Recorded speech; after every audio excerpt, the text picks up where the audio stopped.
Can you imagine being so good at your job that you average 25 points per game in the world's most competitive basketball league, yet still find yourself labeled as damaged goods that nobody wants without a hefty discount attached? Welcome to the bizarre reality facing Anfernee Simons and the Boston Celtics, where elite offensive production has somehow transformed into a financial albatross that's leaving executives scratching their heads and fans questioning everything they thought they knew about NBA value. This isn't just another trade rumor. This is a fascinating case study in how modern basketball has evolved to the point where pure scoring ability, once the most coveted skill in the sport, can actually become a liability when packaged incorrectly. The Celtics find themselves in the uncomfortable position of potentially having to pay other teams to take their 25-point-per-game scorer, and the implications stretch far beyond Boston's luxury tax concerns. Brad Stevens built a championship roster, but championship rosters come with championship-level financial obligations. The Celtics' current predicament stems directly from their success. They've assembled so much talent that keeping it together has become financially prohibitive under the NBA's luxury tax structure. With Jason Tatum's massive extension looming and the team already operating in dangerous financial territory, Stevens faces the unenviable task of shedding salary while maintaining competitiveness. Simons, earning $26 million in the final year of his contract, represents the perfect storm of high salary and impending free agency that makes front offices nervous. The timing couldn't be worse for Boston.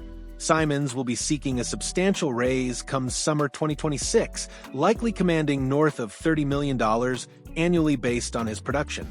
For a team already strapped for cash, committing that kind of money to a third or fourth option becomes mathematically impossible when you're paying superstar money to multiple players. But here's where the story gets truly interesting. Stevens isn't just trying to dump salary. He's actively seeking to move a player who would start for most NBA teams. This isn't addition by subtraction. This is subtraction by financial necessity, and it reveals uncomfortable truths about how championship-level teams must operate in today's salary cap environment. Chris Mannix's recent report from Sports Illustrated delivered the kind of gut punch that Celtics fans weren't expecting to hear. When he revealed that Boston might need to attach draft picks to move Simons, it exposed a fundamental disconnect between fan perception and front office reality. When I've talked to other executives around the league, they're telling me the Celtics are looking to deal Anfernee Simons, but the market for him is not that great, Mannix explained. He's a good scorer, but he's a minus defensive player. This assessment cuts to the heart of modern NBA evaluation. In an era where defensive versatility and two-way impact reign supreme, pure scorers without complementary skills have seen their value plummet dramatically. Teams no longer view offensive production in isolation. They want players who can contribute across multiple facets of the game. The minus defensive player label has become perhaps the most damaging designation in today's NBA. It doesn't matter how many points you can score if opposing teams can target you relentlessly on the other end. This defensive liability transforms Simons from an asset into a potential weakness, especially during playoff basketball where every possession matters. Simons represents a dying breed in the modern NBA, the undersized scoring guard whose primary value comes from putting the ball in the basket. While this archetype dominated basketball for decades, today's game has moved toward bigger, more versatile players who can defend multiple positions and create advantages through size and athleticism. The league's shift toward position-less basketball has particularly hurt players like Simons. At 6 feet 3 inches, he's caught in basketball purgatory. Too small to defend larger wings, not quick enough to consistently stay in front of elite point guards, and lacking the playmaking vision to offset his defensive limitations. Compare Simons' situation to other high-scoring guards who've struggled to find markets in recent years. Players like Jordan Clarkson, Terry Rozier, and even established veterans like Kyle Lowry have discovered that scoring prowess alone no longer guarantees market demand. Teams want guards who can orchestrate offense, defend multiple positions, and impact winning in ways that don't show up in the box score. This evolution represents a fundamental shift in how basketball is evaluated. Raw statistics, once the primary currency of player evaluation, have given way to advanced metrics that measure impact, efficiency, and contextual production. Simons' 25 points per game become less impressive when viewed through the lens of defensive rating, plus-minus statistics, and playoff performance. The Celtics face a paradox that's becoming increasingly common among successful franchises. They're too good for their own financial well-being. Simons would represent a significant upgrade for numerous teams, but his salary and defensive limitations make him a luxury that contending teams can't afford and rebuilding teams don't want. Stevens' dilemma reflects broader issues with the NBA's current economic structure.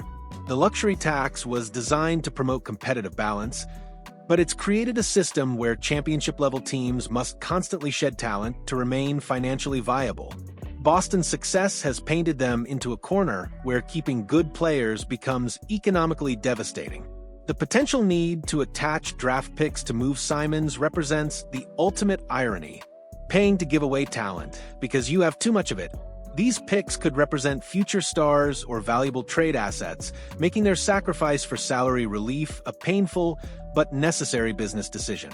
Simons' trade situation serves as a cautionary tale for the entire league about the changing nature of player value.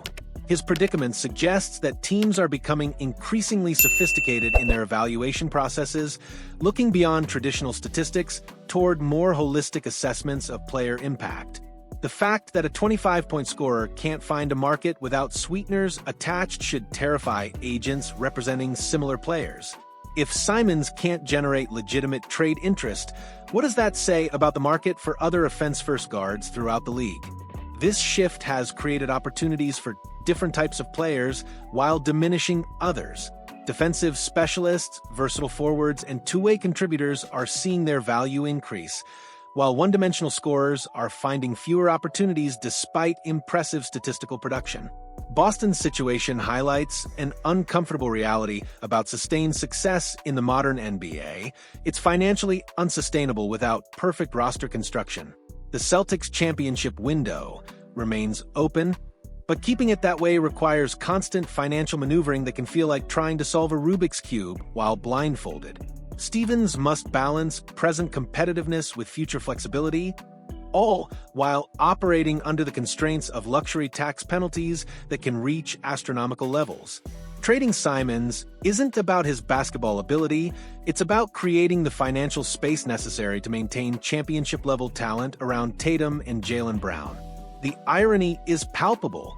Boston must trade away talent to preserve talent, weakening their roster in the short term to maintain long-term viability. This zero-sum game forces difficult decisions that can determine whether championship windows remain open or slam shut unexpectedly. Simons' situation represents more than just another NBA trade rumor. It's a window into the complex financial realities that govern modern basketball. His journey from coveted scorer to potential salary dump reveals how quickly value can shift in a league that's constantly evolving its evaluation criteria. The resolution of this situation will provide valuable insights into current market trends and team priorities. Whether Stevens can find a trading partner willing to take on Simons' contract without significant compensation will indicate just how dramatically the league's valuation of pure scorers has changed. Do you think the Celtics are making a mistake by potentially trading away a 25-point scorer? Or is this the type of difficult decision that championship teams must make to stay competitive? Jump into the comments and let me know your thoughts on this fascinating intersection of talent and economics. And don't forget to hit that like button if this story has you questioning everything you thought you knew about NBA player value.